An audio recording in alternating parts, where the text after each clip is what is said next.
Cooney.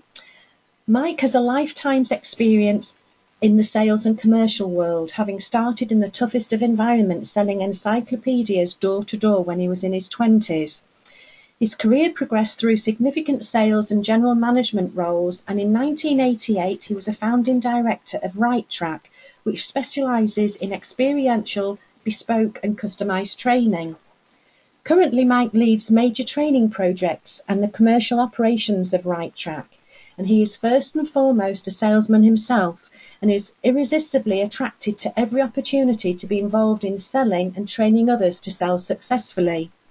So thank you everybody for joining us, and I'd now like to hand you over to Mike. Yeah, thank you very much, and good morning everybody.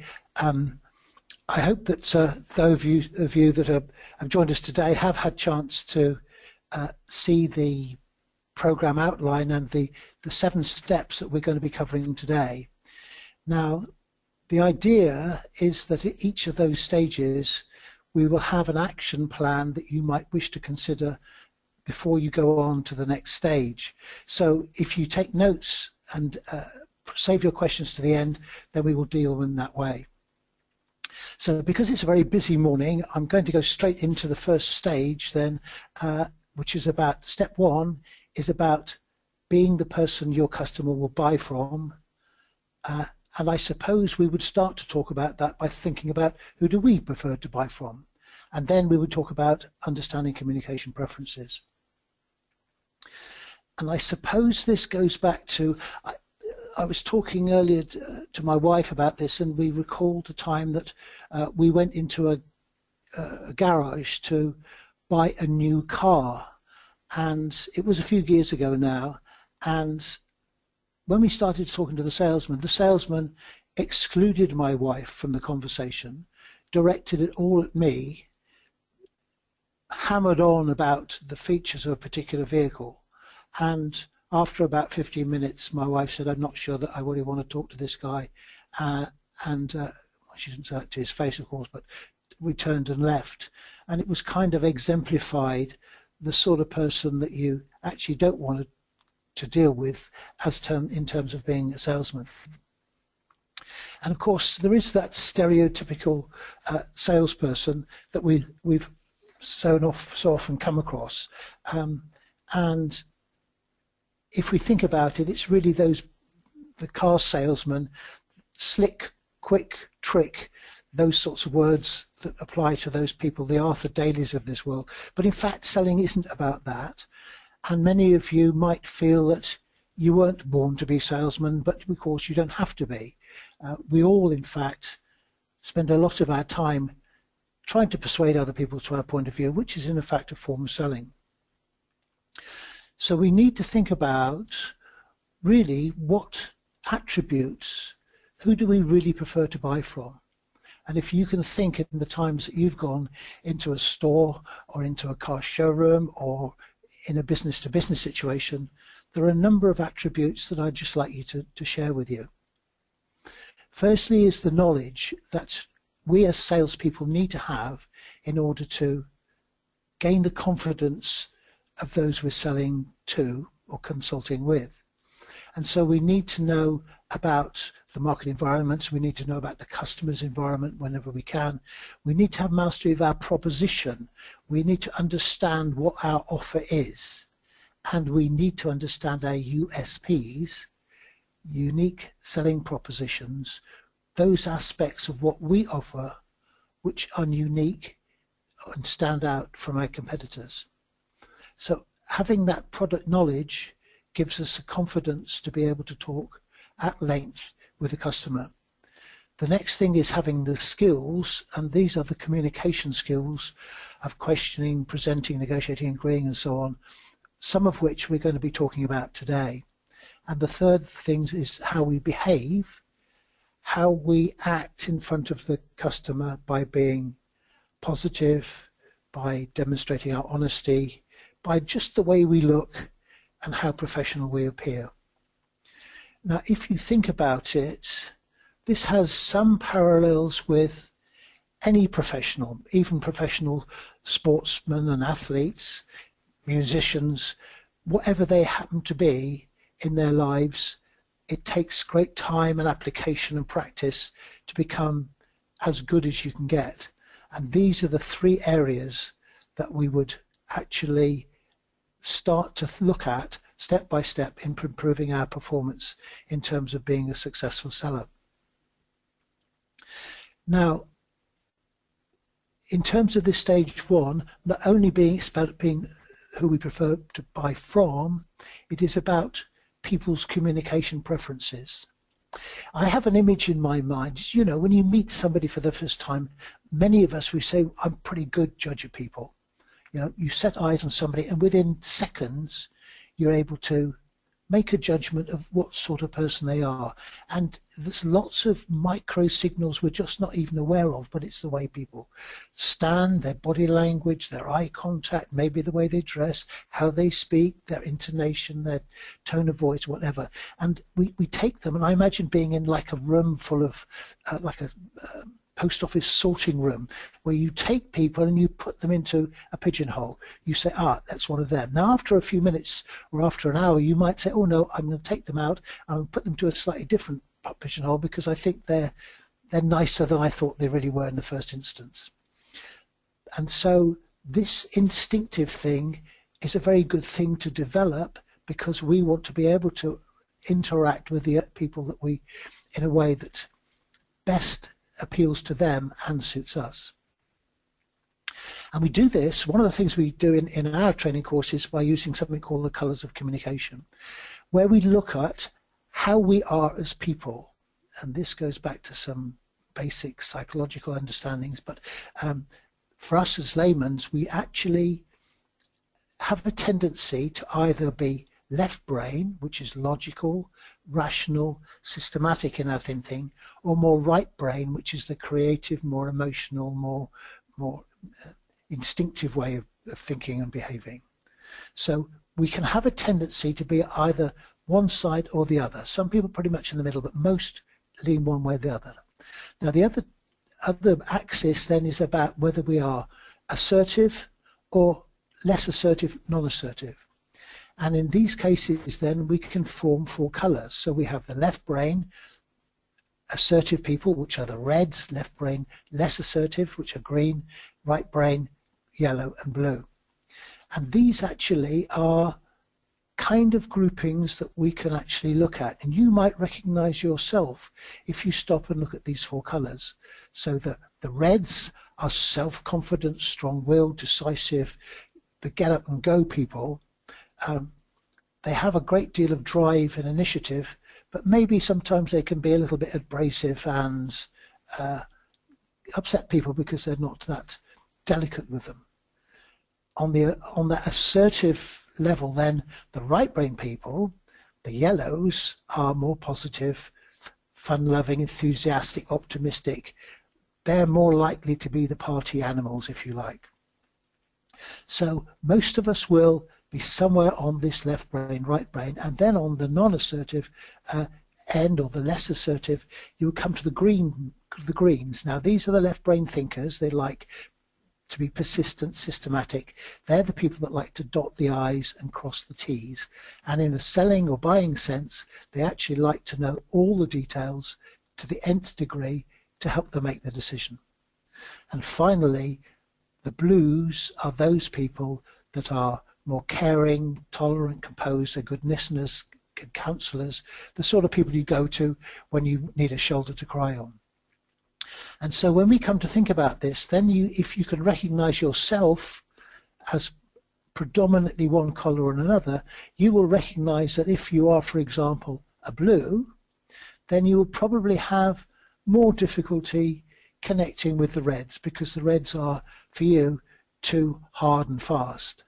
Likewise, if you're yellow, then maybe you can't get on so well with the greens because you can't put up with their finickiness, their attention to detail and tidiness, because as a yellow, you're likely to be a bit freewheeling and a bit easygoing. But translating this into your behaviour, thinking about your customer or the person you're going to interact with, if you can say, by the look at the way they're acting and behaving, as I put them into a pigeonhole, I would also give them a colour. And then I'm going to think about how should I behave better to deal with their needs. And so using this concept, you can actually think about how you start to behave with customers and colleagues in order to maximize your communication with them. So the action point from step 1 is, first of all, to make a plan to prioritize your improvements in knowledge, skills, and professionalism. And that's quite a task and isn't a 5-minute job, but in the long term will develop your skills. And the next stage is to think about how going about recognizing and responding to the communication preferences of others and how you can adapt your behavior which better aligns with theirs. You're not trying to change yourself radically, but you're just thinking about how you can optimize your communication to them. So that's step 1. Now let's go on to step 2 now. And this is about understanding customer needs and asking the right questions. I referred to the car salesman, and that was a classic example of somebody actually not asking the right questions or listening, because if he had asked the right questions, he'd have found out that, in fact, the person in our family who's the person that really likes cars is my wife. She's got far more interest in them and is very precious about the vehicle she drives. And so he should have been asking her the questions, not trying to sell to me. So asking the right question, we ask people questions all day and every day, and some of us are very good at it, and some of us could do with practicing to get it better. And we need to know 2 things. Firstly, how do we construct questions? And then thinking about what those questions, what information they're aiming to uncover. So some years ago, I devised something which sits right alongside the classic open-closed questions, which most of you will have heard of. And I devised them in this way. There is firstly the SOC question, the single option question, which actually says, will you have this in red? Now, in terms of dealing with your customer or the potential buyer of your product or service, then these questions are very useful signposts to actually fight to say, do I go left or do I go right? But they are single option questions and find out a yes or a no to a particular piece of information. The next question is the NOC, the narrow open questions, because open questions can get a piece of information, which is narrow, or they can get a lot of information. It depends how they're created. So the narrow open question are questions like, who did that? Where do you work? How many people will require this service? And those sorts of questions where you're actually looking for factual answers to the question you're asking. Then the next one is a 2-option question or a leading question. When you're going, and this is often a danger, and this is a question that is too often asked. Where do you go on holiday? Do you stay at home in the UK or do you go abroad? So we're actually asking something, giving people 2 choices. Now maybe they have a third answer that you hadn't offered them. So the answer is therefore not necessarily the fullest answer you can get from a 2-option question. Having said that, a leading question is very useful in the close, and we'll come to that a little bit later on. And the 4th type of question is the WOC, the wide open question, which use the words, the TED questions, tell me about something, explain how you do this at the moment, describe what you want to achieve from this purchase or this acquisition. So these are the 4 NOCs, SOCs, NOCs, TOCs and WOCs are the 4 basic sort of questions. And they're about reality, fact-finding. They're about understanding the needs of the customer, what they need to improve or change. They're about finding out the special concerns, because sometimes a customer has 1 or more special concerns that must be satisfied if you're to win their business. And those come often from these wide open questions. And the choices, the questions asked about what the choices that the client wishes to consider taking on. And so the next stage is then pulling those questions together. I had a very good colleague I worked with a few years ago called Ray Rodriguez, and he taught me these questions. He said that he found these, and he was one of the best salesmen I ever met, as well as sales trainers. He said, I ask these questions. If you could wave a magic wand, tell me about what the situation will be, say, in a year's time, or when you've bought this product.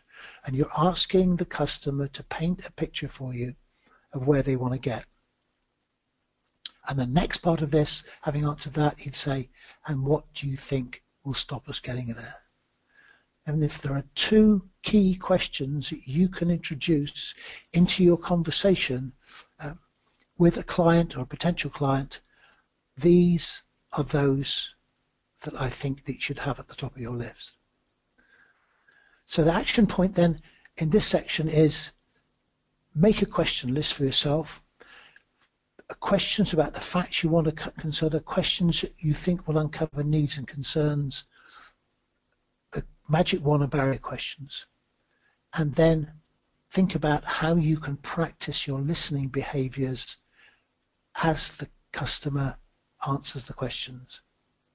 That is the verbal, non-verbal signals you give to encourage the other person to give you as much information as you can, and for them to feel that you're really interested in what they've got to say and what they're going to do. So that's question 2. Now let's go on to the next stage, which is number 3, then, which is handling objections, which is really a very important part at any stage. Now, I've included this as the 3rd stage because, of course, objections can happen at any stage in the process of you selling or promoting your product, from the very first phone call you might make throughout the conversation to the very end. And so objection handling, we need to, first of all, to think about why actually do people object to something you put to them. And sometimes it's about affording, about not convenient, about obstacles in the process, about the fear of failure. Often it can be they can't see what's in it for them, so I'm not interested. Why aren't you interested? Well, I'm not interested because I can't see what value it would have to me. Maybe they don't trust or believe you. But maybe sometimes people also object because they want to just make sure they haven't missed anything. So I'm not really sure about this, so because they want to go over the whole thing. So whatever the objection is, we need to have at our elbow, at our fingertips even, the tools, the technique to be able to respond to this in a positive and a constructive and confident way, confident but not cocky way. And therefore we use the 3-step technique, because if somebody says, hey, that's expensive, and you know it isn't, your instinct is to say, no, it isn't. But immediately you're contradicting the customer and you're setting yourself up for a disagreement. So we have to find a way of dealing with it. So the 3-step technique involves, the very first step is to acknowledge the basis of the concern or situation or their objection. And you do that directly or indirectly. So somebody says that's too expensive, the response is, I know budgets are very important. I know it's too expensive. Yeah, well, we all want to make sure that we take care of making the best buying decision we possibly can. So without agreeing or disagreeing, but acknowledging the customer's point of view, we actually stay congruent with them. Now, you may need at that stage to ask for clarification if the objective is unclear. And so depending on the objection, then we would ask for some clarification. Then when we've asked the question, then we can say what we think, feel or know, and explain the situation from our point of view. So Well, we track our competitors' prices on comparable specifications to make sure that we're the very best value for money. That's the fact. And then the third stage is to say what you want to happen. So in the moment, what I'd like to do is I'd like to go through the specification and demonstrate how this actually meets all your needs, and we can find a solution that satisfies your budget concerns. So 3 steps: acknowledge, say what you think or feel, say what you want to happen. So I'm skipping through this. Normally, if we were running a training program, we would now spend maybe a couple of hours working out all the objections and actually creating 1 or 2 of these things, but then you have to go away and do this yourself. So your job is on action point 3, list all the objections that you can expect, plan 2 or 3 ways of responding to each one, maybe start with 1, but if you get 2 or 3, write them down in the 3-step format, and then practice, practice, practice. You should, at the end of that process, and even if this is just the one thing you take away from this seminar, is to say that if you can then get anybody to throw an objection at you from anywhere, and instinctively to be able to go into that 3-step process, you've got it nailed. That then gives you confidence, massive amounts of confidence, because wherever you go, whoever you speak to, you know that you have got an answer to their concern or difficulty. Of course, you're not going to always be able to satisfy everyone, because maybe your product or service doesn't include characteristics or aspects they want to buy, but so you don't win them all, of course. Right, going on to step 4 then, is the importance of summarizing. Now, I view that a sales process is a series of little steps. At the end of each one, we can tie a knot, if you like, so that, and summarizing can help us do that. So 1 step at a time, as we go through the process, when we've had a conversation, then we summarize where we got to. We use varying phrases. So just to summarize what we're going to get to, so what you're saying is that you have this group of people that need to have this training, and you run a program once a month. Is that correct? Yes. So we've actually clarified exactly what the customer's saying. We come to the end, then we say, okay, so we've gone through this process, and you say, this is what you want to do, this is what your magic wand tells you would like to see at the end of it, these are the obstacles, these are concerns, and have I covered everything? And little note there, refer to your notes, because throughout the conversation, you must be taking notes in any sales conversation. Any salesperson who has 100% recall of a 20-minute, 1 hour, 2 hour conversation, it's not possible.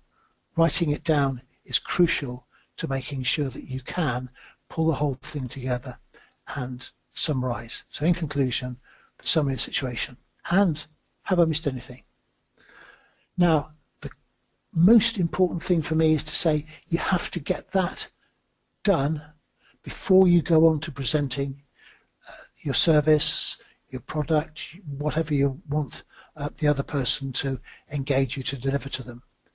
So before you start putting forward the proposition or your offer, then getting to the summary is a very important stage. And whenever you go there, always listen for signs of misunderstanding and ask for agreement. So there's action point 4, summarize every sale in every time that you go through it. Now, step 5. So we've gone through the process of engaging with our customer, asking questions, summarizing what we think the customer wants, and now we're actually at the point of presenting your proposition. Now, I've deliberately used the word offer because a proposition, an offer means take it or leave it. A proposition means, or is interpreted in my view, as something that we can actually then discuss, negotiate, and pull together as a satisfactory outcome. So what we're looking to do now is match what we are discussing and presenting to the client, match our product or service offering with what we have just summarized. So we're looking at using features which are characteristics of the product or service or of yourself, because if you're selling yourself, then your qualifications, your experience, your capabilities are features of what this person is going to use. Those characteristics link with the words which means that to the benefit, what it does for the customer. So I've got a lifetime's experience in sales, which means that I can create a sales training experience which directly links with the type of product and service you're selling to your customers. And here's just a little example. Here's a feature can of Coke, something very basic in many people's lives. So it's carbonated water, it's in a pressed aluminium can, it has a ring pull, it's tapered so it interlocks top and bottom, and its contents are chilled, which means that it's a tasty, thirst-quenching drink. It won't smash or break, it's easy to open, easy to store, and it's best straight from the standard fridge or refrigerator.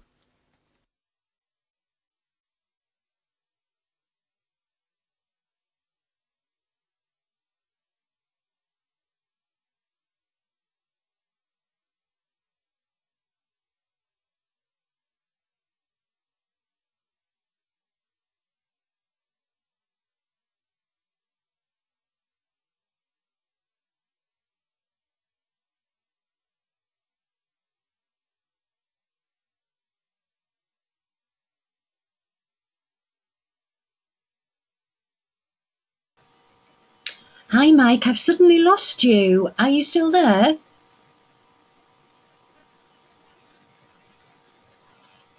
Yeah, I've just had... Sorry, yes, I'm just right back now, sorry. Okay, it will... Sorry, let me go back a bit then. Sorry, we just had a loss on the line there. So going back to the features and benefits, features tell, benefits sell. So using the word this means, what this means to you is critical in achieving the sale in each case.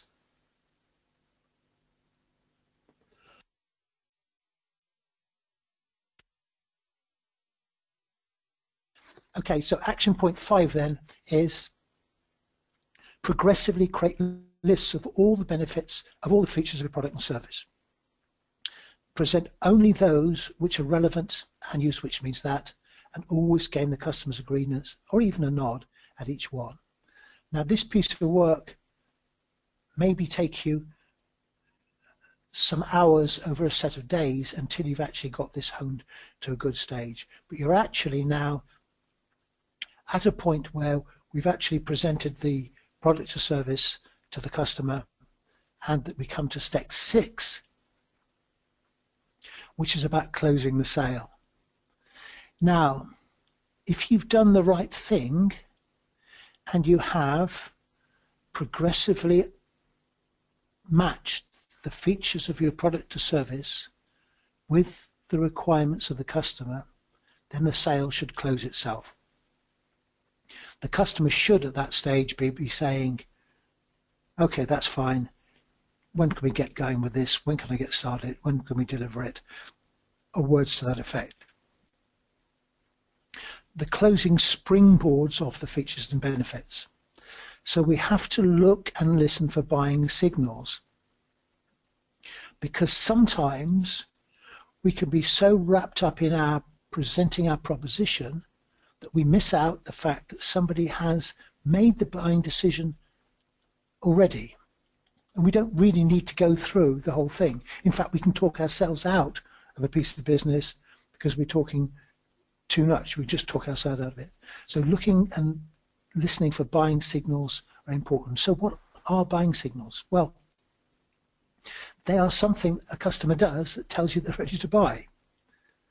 And they could be things like asking about cost, contents, dates, delivery options. They could be asking about what happens next by responding positively, nodding.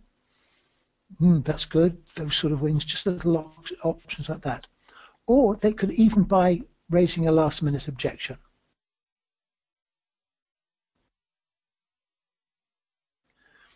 And whichever they are, we need to be recognizing them and reacting to them. So when we see a buying signal, then we can actually then go on to say, how do we close the sale? How do we ask for the order? And that is one thing that people feel, very often people feel a bit scared about. They feel a bit tentative because, why? I guess because they're afraid of being refused. But as I've said, if you've gone through the whole process in the right way, you can feel if it's going to work right. And if it does, then you can do a direct question close. Shall we go ahead with this then? Just a straightforward question put directly to the customer. And we can expect an answer. If you feel, however, that I'm still not quite sure, I haven't had enough, I haven't seen anything strong enough as a buying signal, and I want to do a trial close, this is kind of like testing out whether there's what it is that's holding them back. This sometimes called tipping the bucket. We use a question which is actually asking them to share with you what's going on. So you can say, what do you think about what I've said so far? You're actually inviting an objection or a concern. Now you need to get past that, of course, for them to agree to go ahead. And so if you've been ready with all your objection handling, then you're right there. So the trial close is testing the water type of question in order that to see where any concerns or resistance might be. If you're in the process and you're quite sure about it, you can do an assumptive close, which is where you assume they're going to go ahead and you take out the paperwork or the order form, or you just say, okay, open your diary and say, okay, I'm just looking now to see where we could start on this day. So you just, it's a smooth lead in to the next step because everything that you've said so far has been absolutely spot on. Now, you might, on the other hand, at that moment still be not quite sure. You might be dealing with a blue or a green person, going back to what we talked about earlier on, which is the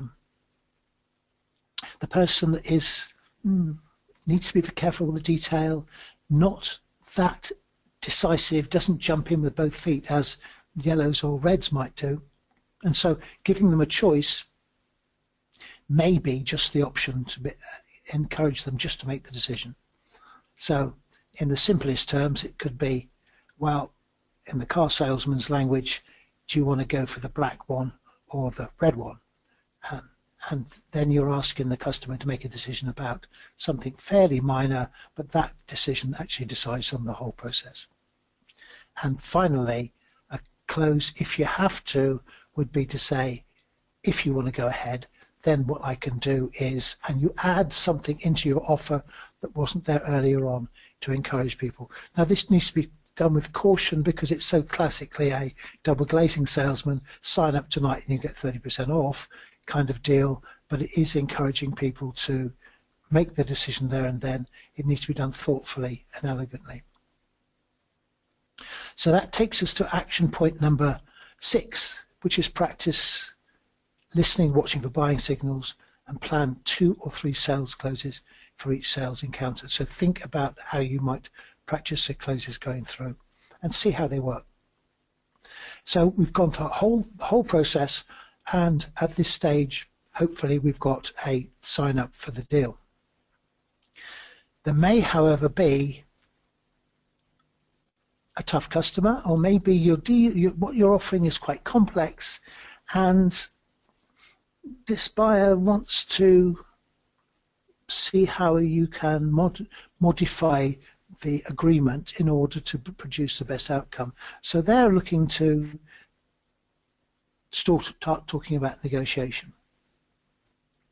And so if you're going to negotiate, you need to think about what your objectives are, what you would want to get at the end of this conversation.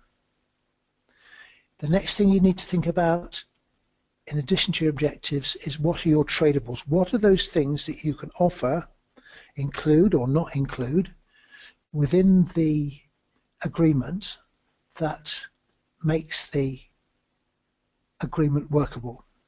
And the third limit, you need to think about your trading limits, or the best and worst you can do.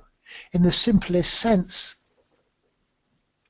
if you're selling somebody your car, and on your drive and somebody comes along and offers you a discount to the price, then you probably have decided what is your walkaway position, but then you can decide whether you include the remaining 6 months road tax or not, because I'll include the road tax if you pay me this much, but if you want to pay that much, then in fact I will claim my refund on the road tax.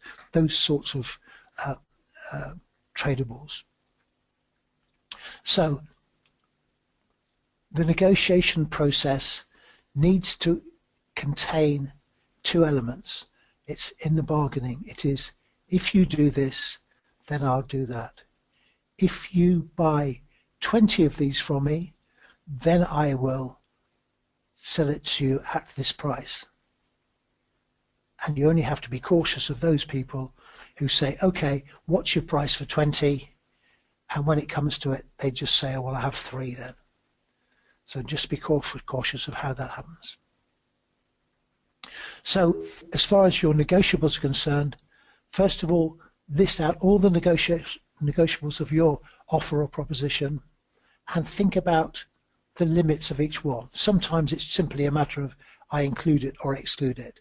Think about all the negotiables of proposition and be ready to negotiate on the principle as if you do this, then I will do that. So that's the last of the 7 action points, which is going to give you all a fair bit of homework, I'm sure. So we've covered thinking about being the person asking questions, understanding the customer needs, how to handle objections, how to summarize by doing it one step at a time, presenting a proposition, closing the sale, and the nuts and bolts of negotiating to win-win.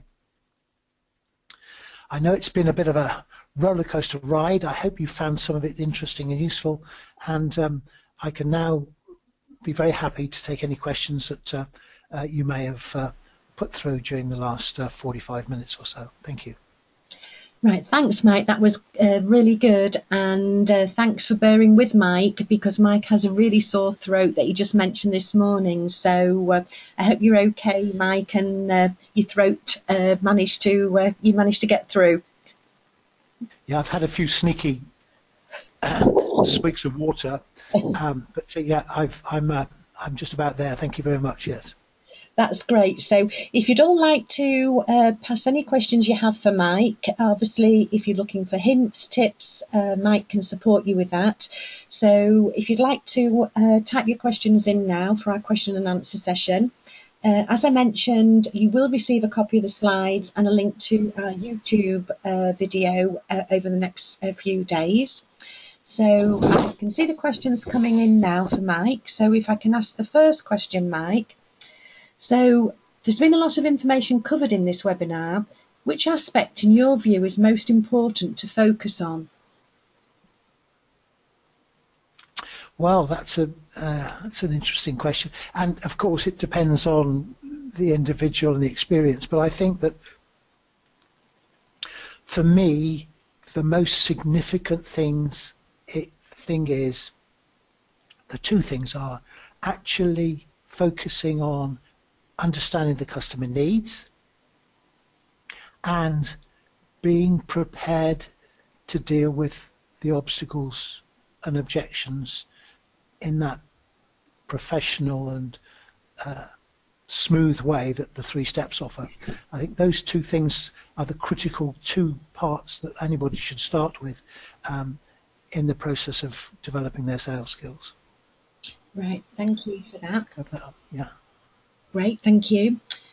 Question from Sam. Most of her selling is likely to be predominantly by telephone. So have you any particular tips based on verbal signals as opposed to non-verbal? Yeah, that's interesting because a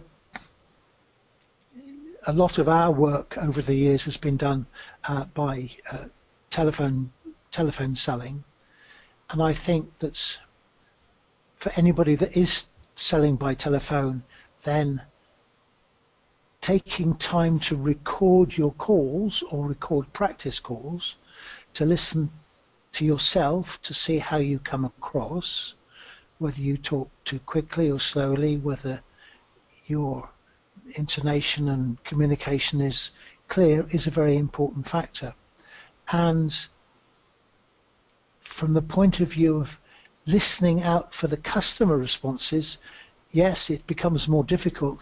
And so, for example, the buying signals, you have to elicit them more by asking more questions about, what do you think about that? Is that what you wanted? So repeated little questions to the customer to pull them into the conversation when you are delivering information to them.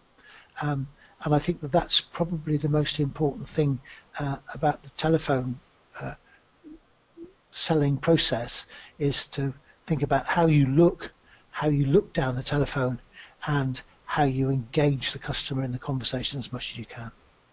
I hope that helps, Sam. Right, thank you. I know one of the tips I've been told in the past is always smile when you're on the telephone, and your voice does sound much different. Smile when you dial. Yeah, in fact, when we first started our office, we had a young girl in the office who was very frightened, and we put up a little mirror in front of her. And so she had to smile at herself when she dialed. I'm not sure whether she liked doing it, but I hope it helped her do exactly that, which is, smile because it sounds better. And stand up if you can, because that gives you a different kind of sense of dynamic in the way that you come across somehow. Yeah. That's great. Great tips. Thanks there, Mike. And Sam hopes your cold gets better.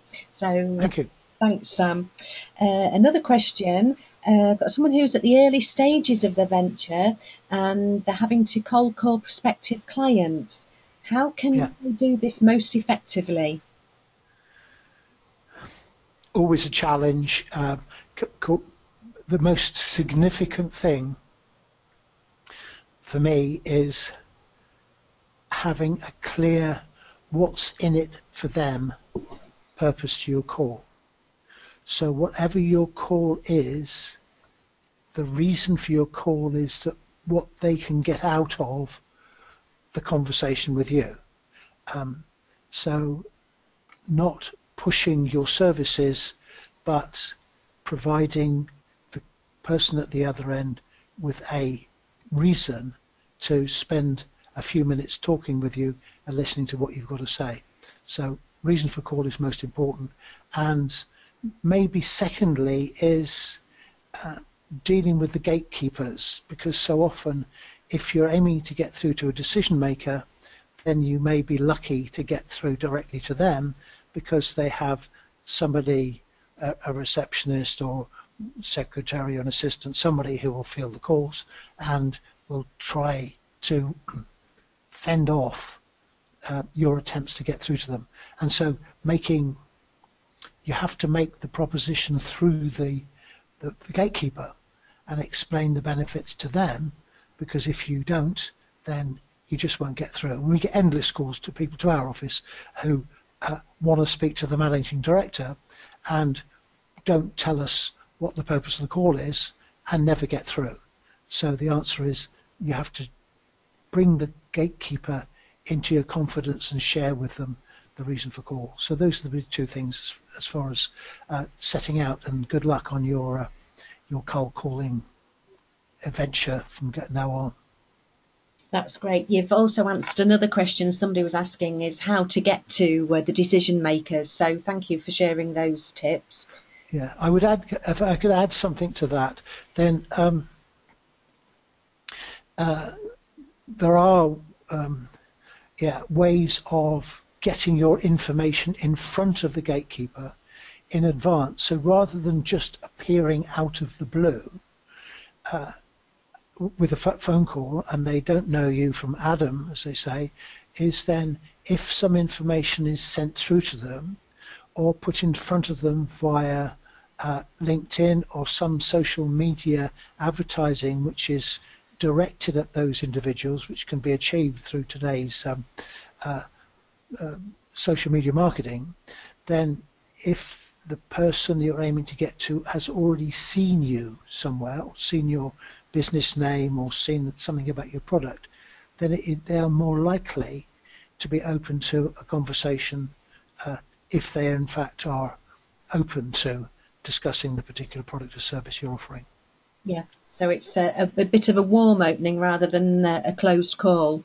Absolutely, yes. And so any way you can get an introduction or some lead to warm it up makes a world of difference. Yeah, that's a great tip, using social media, because nowadays most people are on LinkedIn, so that's an excellent way, even if you just start following companies and things, just yes. your name and liking things within their group. So that's a great way to have the door open for you. So. Yeah. We have another question. You mentioned listing all the features and benefits of a product or service.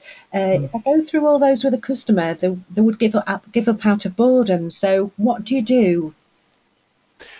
Well, I try to refer to that back along when you're presenting your proposition. What you do in the at the end of the understanding the customer needs, so then you summarize the key aspects of what the customer needs, what their needs are, their concerns, any aspects of their situation that your product or service is going to satisfy. So there might be 2, 3, there might be half a dozen or 10. You only then highlight those particular aspects of your product or service which match directly to the customer needs.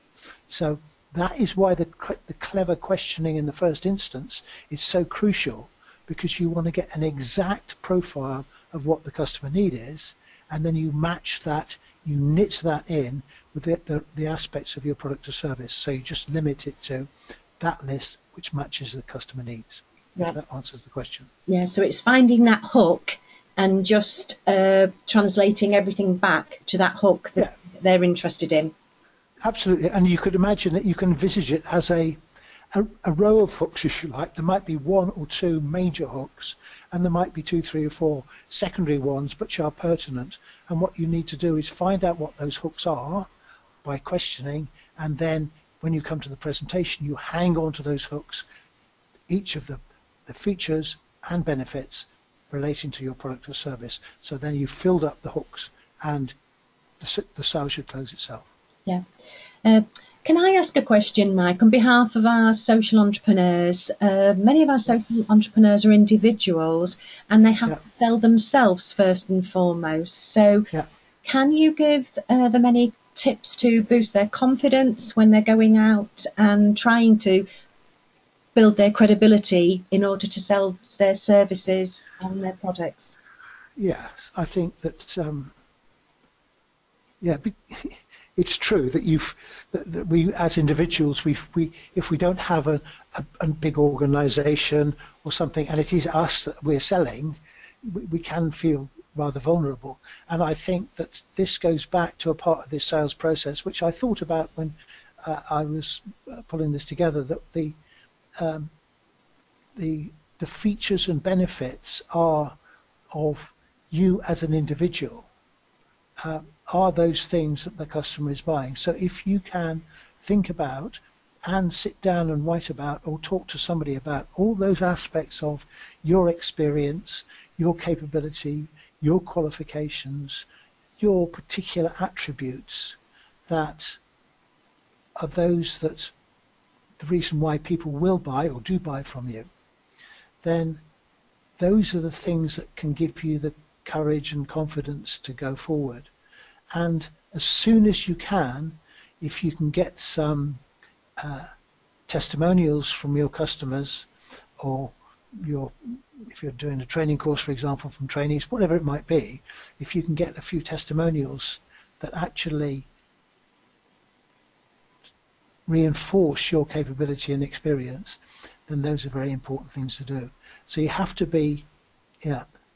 think about what you're good at, and not to hide your light under a bushel, but to demonstrate it to customers. That's great. Thank you for that. That's great tips. I've got somebody here. They have to present to groups of people who are involved in the procurement decision. So how do they apply this 7 sales tip process when they're not able to ask questions or have a conversation with the buyer? So yeah, know that we're often there in our situation when we're delivering bids to customers, when they've only shared you a limited amount of information, and you don't truly know what their needs and concerns are, and maybe they don't know themselves, or they've done it by committee. And so you have to do as much research, you have to do your best guess, you have to think about the likely audience, because within a selection panel or a procurement panel, then there are going to be people with various interests. There's going to be the people that are concerned about the money, the people who are concerned about the commercial terms, the procurement, the actual buyers themselves are procurement specialists. There's going to be the users, which are those people that are actually going to make use of the product or service.